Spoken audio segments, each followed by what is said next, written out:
पलवल चंद्रमोहन ने कहा, बेटियां हर घर की शान होती हैं। बेटियां शिक्षित होंगी तो पूरा समाज शिक्षित होगा। वे आज हरियाणा राज्य बाल कल्याण परिषद द्वारा बाल भवन पलवल में आयोजित किए गए बाल महोत्सव को बतौर मुख्य अतिथि संबोधित कर रहे थे। कार्यक्रम का शुभारंभ मां सरस्वती के चित्र पर दीप प्रज्वलित कर किया गया। मुख्य अतिथि चंद्रमोहन का पगड़ी बांधकर व फूल मालाओं से जोरदार स्वागत किया गया। बच्चों ने रंगारंग सांस्कृतिक कार्यक्रम प्रस्तुत किए। बच्चों की प्रतिभा देखकर एसपी चंद्रमोहन ने प्रतिभागियों की जमकर हौसला अफजाई की। इस अवसर पर हरियाणा राज्य बाल कल्याण परिषद चंडीगढ़ उपाध्यक्ष पारिशा शर्मा, मंडल अधिकारी फरीदाबाद कुशमेंद्र यादव, जिला बाल कल्याण अधिकारी सुरेखा डागर भी मौजूद थी। एसपी चंद्रमोहन ने कहा कि बाल महोत्सव कार्यक्रम बच्चों की प्रतिभा को निखारने के लिए मंच प्रदान करता है। बच्चों को ऐसी प्रतियोगिताओं में बढ़ चढ़ के भाग लेना चाहिए ताकि उनकी प्रतिभा उभर सके। उन्होंने कहा कि सरकार द्वारा बेटियों को बढ़ावा दिया जा रहा है। बेटी बचाओ बेटी पढ़ाओ अभियान से देश भर के लोगों में जागृति पैदा हो रही है। इस अवसर पर हरियाणा राज्य बाल कल्याण परिषद चंडीगढ़ की उपाध्यक्ष पारिशा शर्मा ने कहा कि इस तरह की प्रतियोगिताओं से बच्चों को काफी कुछ सीखने को मिलता है। बच्चों को अपना हुनर दिखाने का मौका मिलता है। वहीं निर्णायक मंडल भी अपनी अहम भूमिका निभाकर प्रतिभागियों का चयन करता है। उन्होंने बच्चों के उज्जवल भविष्य की कामना करते हुए शुभकामनाएं दी। जिला बाल कल्याण अधिकारी सुरेखा डागर ने बताया कि इस उत्सव में भाषण, क्विज प्रतियोगिता, एकाकी नाटक और थिएटर नाटक, बेस्ट ड्रामेबाज, सामूहिक नृत्य और स्केचिंग प्रतियोगिता आयोजित की गई। उन्होंने कहा कि बाल भवन द्वारा बच्चों में छिपी हुई प्रतिभा को निखारने का काम किया जा रहा है।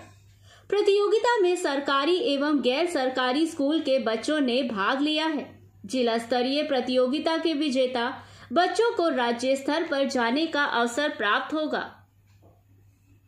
धन्यवाद करूंगा जिला बाल कल्याण परिषद, जिन्होंने आज मुझे इस अवसर पर आमंत्रित किया।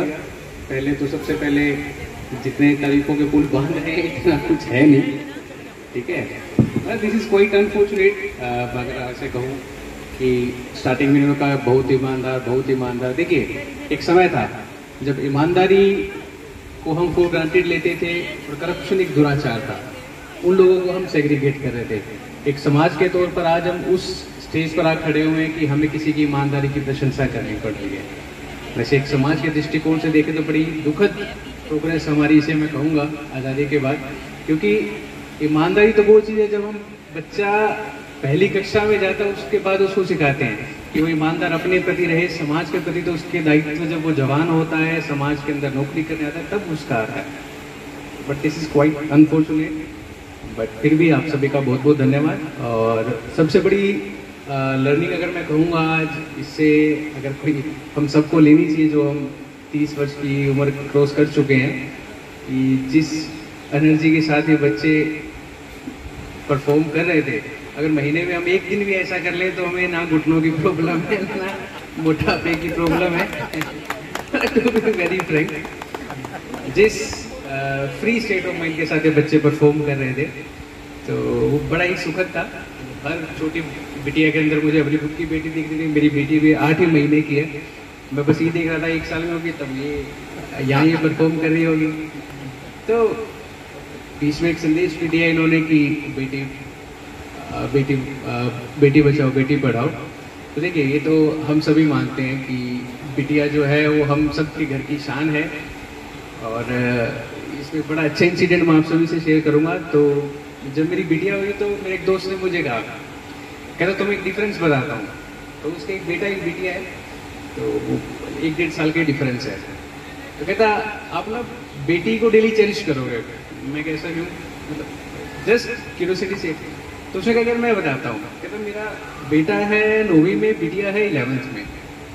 तो कहता जब मैं घर आता हूँ ना